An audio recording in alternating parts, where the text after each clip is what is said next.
think one of my big motivations from the get-go was to create a piece of art that would engage the viewer and infuse the site with art in a way that I hadn't experienced before, and most of the viewers won't have experienced before. We had water, we had lawns, we had beautiful vistas. So the site was just full of potential. And because the amphitheater is a place for engaging in the arts and soaking them in, I wanted to create an artwork that resonated with those same motivations.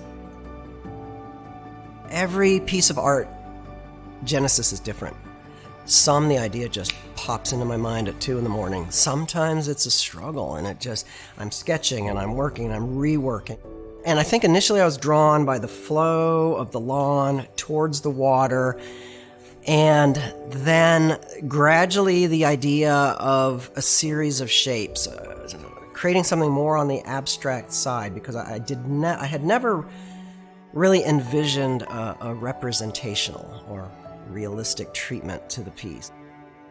The idea of spheres rolling down this field to the lake started to make itself evident in my head. Then I started to play with that, and it grew and grew, and I love this idea of this linear flow. It's like someone poured out a bucket with these massive, monumentally scaled spheres rolling from the prairie down across the amphitheater lawn, across the seating area, down through the bushes and onto the surface of the water. And I thought, wow, I don't know if we can do that, but if we could bring in the lake into the installation, if we could tie all of that together, that would just be a home run.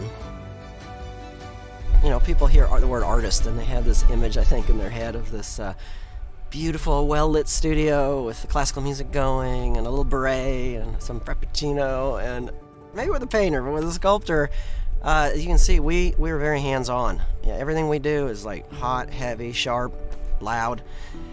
This is physical work. These spheres weigh from 80 to 320 pounds, and we had to get them across the country, 900 miles, get them in place, get them on a lake, weld them together, polish them, grind them, get them finished, get them looking beautiful, and concrete in the ground, all that. So very, very physical.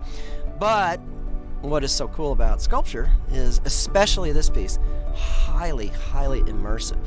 This is like you're just being immersed and surrounded by the art, and you can walk. People can walk in and amongst these pieces. They can explore. They can see their image is in the spheres. They can sit next to them during a performance in the amphitheater. And so, just being in and amongst it is you can touch it. You can experience it. And many art forms we can't do that. The artwork is entitled Progression, and the idea is the polishing of the prairie, the progression from roughly formed beginnings to the highly polished and sophisticated community of today, and with just an unlimited vision into the future. I loved the idea of these rusty spheres evolving, changing, progressing to then these silver stainless steel spheres, but they're not polished yet. And then finally they become highly mirror polished, and then they're just flowing out onto the water.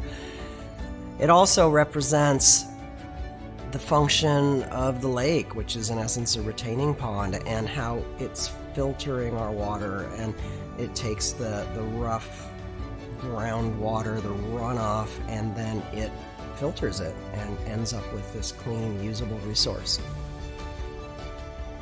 It's ever-changing. It's not like a classic single piece of art where you see it in daytime, at night we turn on some lights, you walk around it, and you're done, and you've done it. It's like a fast food meal.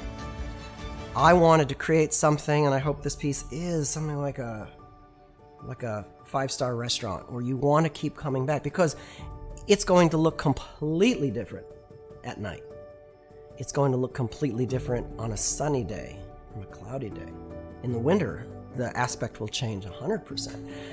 And I'm still fascinated to see to what extent it really does. But I think the highly polished spheres reflecting the environment, reflecting the viewers, and then reflecting the changes in the environment is going to create this beautiful symbiosis. I don't want it to be stuffy. I don't want it to be unapproachable. And everybody will read their own meaning into it. I don't want to give all the meanings that it has for me, because I want people to approach it like a blank slate and project a meaning to it, or take a meaning from it that somehow is generated by their life experiences.